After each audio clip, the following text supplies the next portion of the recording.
Hello guys, welcome to my channel. Today we are going to see how to partition your C drive on your Windows computer guys without formatting the whole drive. I will show you guys how to do that.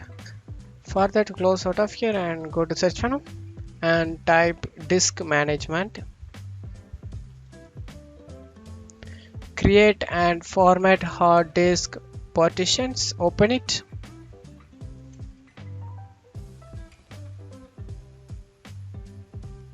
In here you need to select the C drive guys. Whatever drive space available you need to allocate it. You just want to right click it and click string volume.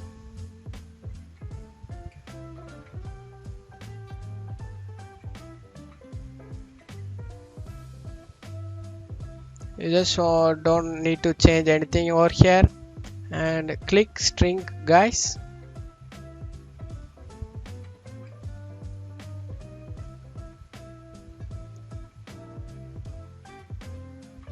Wait for it.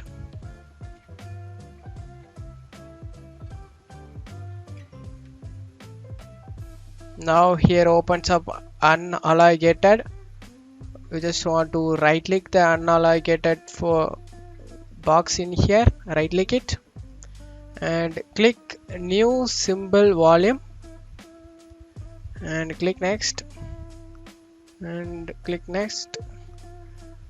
Just want to change this volume to whatever letter you want it or like it. I am going with A, and in back of it you can symbol volume size in MP. You can change it whatever size you want to volume size. The disk size you want to change it, you can change here and change the letter and click next and click next and finish. Now the new disk has been created guys. New volume A. Close out of here.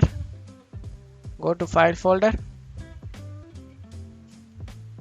Go to this PC and the new volume has been created guys. That's it for today's video. I hope this tutorial definitely helpful guys. Give me a like and subscribe. Thank you.